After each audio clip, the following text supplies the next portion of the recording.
विश्व के कोने कोने में यूट्यूब के माध्यम से हमसे गुरु मंत्र लेकर वैदिक परंपरा में आगे बढ़ने वाले मेरे प्रिय शिष्यों, सज्जन और सन्नारियों, महाभारत की कथा सुना रहा हूँ मैं आपको।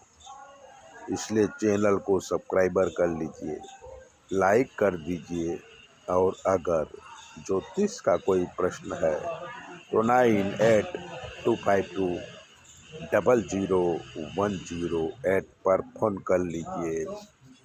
आज जो मैं कथा करने वाला हूँ वो द्रौपदी का वस्त्र हरण, इसकी कथा करूँगा।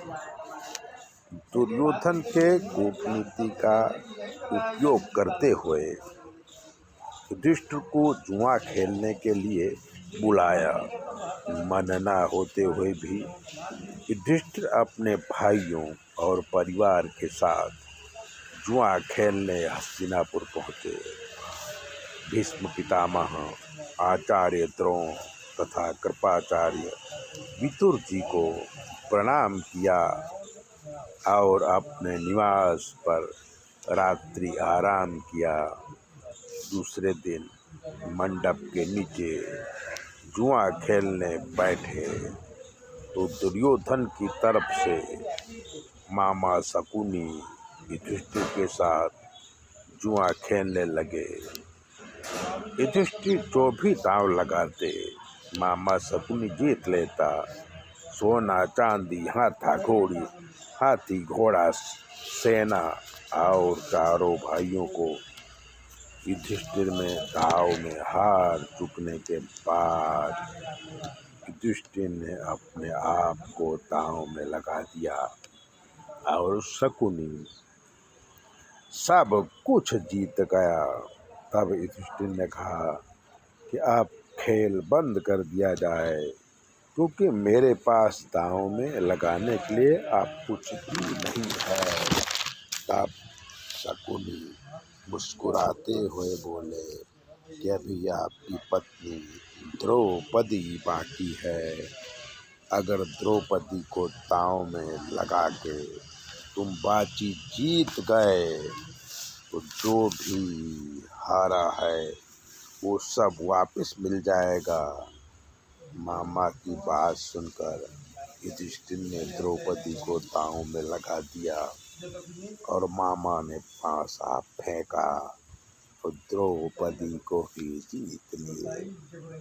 दुर्योधन अतिशय प्रसन्न हो गया और सभा में जोर जोर से कहने लगा कि पांडवों की सारी संपत्ति मेरी हुई और द्रौपदी मेरी दासी हो गई। उसने विदुर जी को कहा कि जाओ रानीवास से द्रौपदी को सभा में ले आओ। विदुर जी बोले, ये अनीति का काम मैं नहीं कर सकता। दुर्योधन विदुर को धिक्कारते हुए प्रतिकामी को द्रौपदी को लाने के लिए कहा। दुर्योधन की आज्ञा से प्रतिकामी द्रौपदी के पास गया और विनय पूर्वक बोला कि हे द्रौपदी, युधिष्ठिर अपने भाइयों के साथ आपको जुए में हार गए हैं।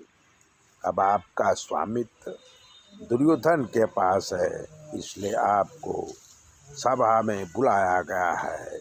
मुझे लगता है कि कौरवों का विनाश होने वाला है। तब द्रौपदी ने कहा, प्रभु की इच्छा है, धर्म से बड़ा कुछ नहीं है। तुम जाओ और सभा में बैठे हुए सभी धर्मात्माओं से पूछो कि इस समय मुझे क्या करना चाहिए। प्रतिकामी सभा में आके द्रौपदी के प्रश्न को पूरी सभा में सभी लोगों से पूछा। किसी ने कुछ उत्तर नहीं दिया, बल्कि मस्तक झुका के बैठे रहे। तब प्रतिकामी सभा से पूछा कि मैं द्रौपदी को क्या उत्तर दूं। दुर्योधन को ये बात ठीक नहीं लगी और भाई दुशासन से बोला कि जाओ द्रौपदी को जबरदस्ती सभा में हाजिर करो, आओ और मेरी जांग में बिठाओ। पूरी सभा में खलबली मच गई और सभी कहने लगे कि अब महाविनाश होगा। दुशासन द्रौपदी के पास गया और सभा में आने को कहा। द्रौपदी ने मना कर दिया। तब दुशासन जबरदस्ती द्रौपदी के बाल पकड़ के घसीटते हुए सभा में लाया। द्रौपदी हाथ जोड़ के सामने बैठे सभी महानुभावों से बोली कि मैं रजस्वला हूँ, नारी हूँ, कुल की बधू हूँ। ऐसी हालत में जबरदस्ती सभा में लाई गई हूँ, क्या ये उचित है?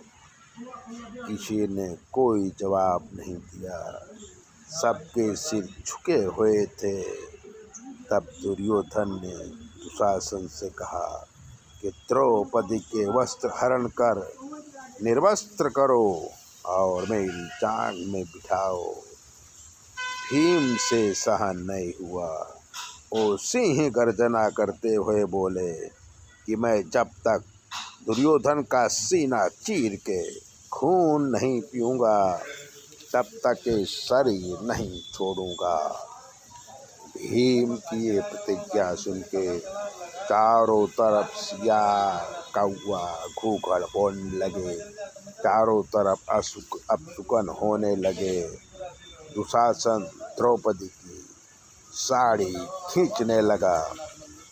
द्रौपदी भीष्म पितामह द्रोणाचार्य सहित सभी पतियों की तरफ देखा, कोई मेरी मदद करेगा, लेकिन सभी अपना मस्तक झुका के बैठे थे। तब द्रौपदी ने श्री कृष्ण को याद किया कि हे मुरारी, हे योगेश्वर, हे कृपालु, हे कृष्ण मेरी रक्षा करो। कृष्ण अप्रत्यक्ष रूप से आए और साड़ी में प्रवेश किया। सन साड़ी खींचता रहा और साड़ी बढ़ती जाती थी। दुशासन थक गया पर साड़ी पूरी नहीं हुई। तब सभी को आश्चर्य हुआ और सभी दुर्योधन की निंदा करने लगे। ऐसी ही कथा सुनने के लिए चैनल को सब्सक्राइब करिए, लाइक करिए। और अगर आपके जीवन में कोई कष्ट है तो 9825200108 पर फ़ोन कर लीजिए। हम आपको बताएंगे कि आपके जीवन में क्या कमी है और आपको क्या करना चाहिए। चैनल सब्सक्राइबर ज़रूर करें। जय भोले।